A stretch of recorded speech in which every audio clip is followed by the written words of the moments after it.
Hi boys and girls, my name is Luke Anderson. I'm a fire engineer here at Costa Mesa Fire and Rescue, and I'm a former United States Marine. And today I'm going to be reading you a book called 30,000 Stitches, a story about the 9/11 flag, written by Amanda Davis. On September 11th, 2001, New York City was attacked. 2 planes were flown into the World Trade Center.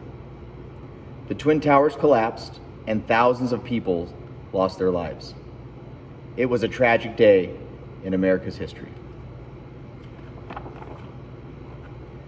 Days later, high above the wreckage of the buildings, construction workers hung an American flag. It was 30 feet wide and 20 feet tall, blowing in the New York City wind at 90 West Street. And here's a picture of the flag.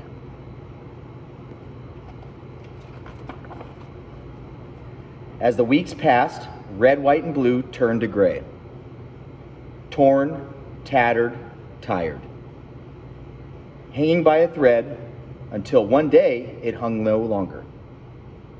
The flag was taken down and carefully stored away.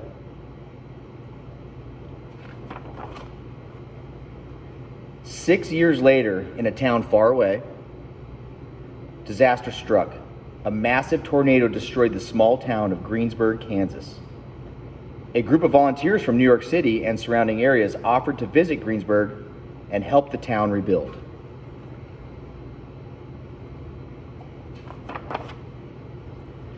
Before the visit, residents of Greensburg asked the volunteers to bring a memento from the World Trade Center to include in the memorial park they planned to build. The time had come. Aged but not forgotten, the flag was bought out of storage, ragged and torn, faded and gray. Once the flag arrived in Greensburg, a different plan unfolded. Its dusty remnants glimmered with hope. They saw its strength and went to work. They repaired the flag from the World Trade Center with fragments from their own flags, tattered from the storm. Hand by hand, thread by thread, one stitch at a time, the flag was reborn. With the patchwork complete, a grand idea was born. The flag would travel to each state to be fully restored, back to 13 stripes and back to 50 stars. And so the historic journey began. The flag traveled near and far.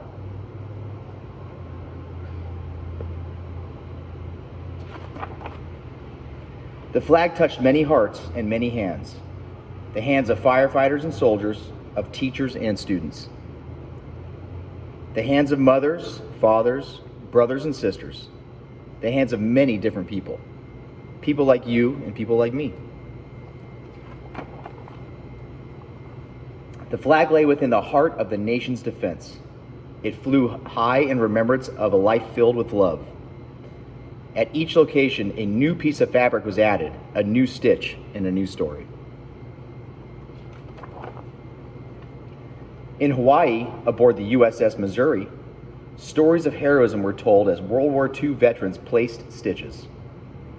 In Georgia, at the King Center, stories of activism and the struggle for equality were shared as the family of Martin Luther King Jr. and Coretta Scott King placed stitches. In Florida, at the Kennedy Space Center, stories of exploration and discovery were heard as members of America's space program placed stitches. And in New Mexico, near Navajo Nation, stories of survival and secret battle codes were shared as members of the Navajo Code Talkers placed stitches. The flag wove its way across America, crisscrossing borders, criss-stitching lives. At long last, on September 11th, 2011, 10 years after the Twin Towers collapsed, the flag made its last stop. In Joplin, Missouri, the hands of 1,067 tornado survivors placed stitches. Throughout the journey, stories of tragedy transformed into triumph, repairing scars, restoring faith, and uniting people. 50 states, thousands of hands, and 30,000 stitches later, the flag returned home to New York City. 30 feet wide, 20 feet tall, full of hope and full of strength. And that is the end of the story. The fabric of America endures. Thanks for hanging out with me, guys. I appreciate it. This is a great book. It's close to my heart, and I hope you guys get to read it someday soon. Bye-bye.